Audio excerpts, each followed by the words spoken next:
Sa unang tingin, parang sobrang komplikado ng RC. Ang daming wires, ang daming parts na gumagalaw, pero pag naiintindihan mo na paano gumagalaw lahat to at anong nagpapagalaw sa mga to, madali na yan.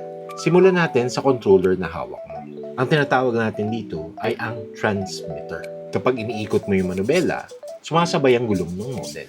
Nagpapadala to ng signal papunta sa receiver doon sa model mo. Ang receiver ang nakikinig sa mga signals or commands galing sa transmitter. So kung ang command mo ay move forward, throttle forward, gagalaw ang gulong to move the car forward.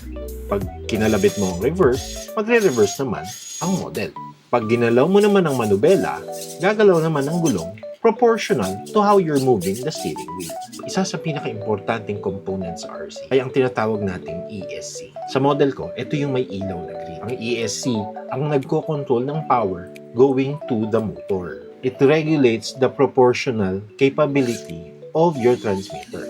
So yung ESC ang nagsasabi kung gaano kabilis or gaano kabagal gusto mo patakbuhin yung motor. Ang isa pang component sa RC that is responsible for making it turn left and right is what we call the servo.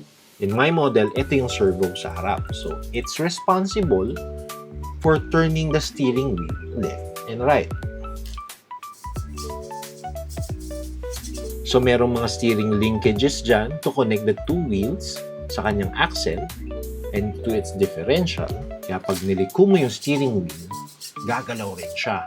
So, kung anong movement ng steering wheel, ganun din ang movement ng gulong. Last component ng RC is, of course, the battery. The battery is the one that supplies power to your whole RC.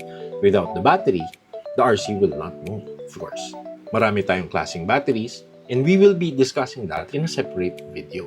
So, yung mga components na sinabi ko sa'yo, importante yan, especially if makrash mo yung RC. It will help you understand kung alin ang pwedeng magloko. Sample, kung ang motor mo umaandar pero hindi gumagalaw ang gulong mo o hindi ka nakakaliko, posible servo. Pag gumagalaw ang steering mo naman tapos hindi naman gumagana ang throttle mo, posibleng ESC or motor. Kung lahat hindi gumagalaw, posible na damage yung battery mo or over-discharge. So pag naiintindihan mo na kung paano gumagana lahat ng mga simple components ng RC, madali mo na i-determine kung anong problema niya in case na may masira ka sa kanya.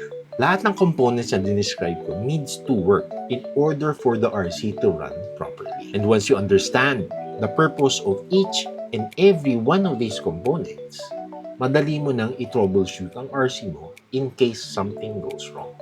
In the next video, pag-usapan naman natin ang best RC types for beginners. If you remember, there's a lot of types of RCs. Pag-usapan natin ng konti kung ano yung mga types of RCs para pag bumili ka, alam mo kung anong pipiliin mo.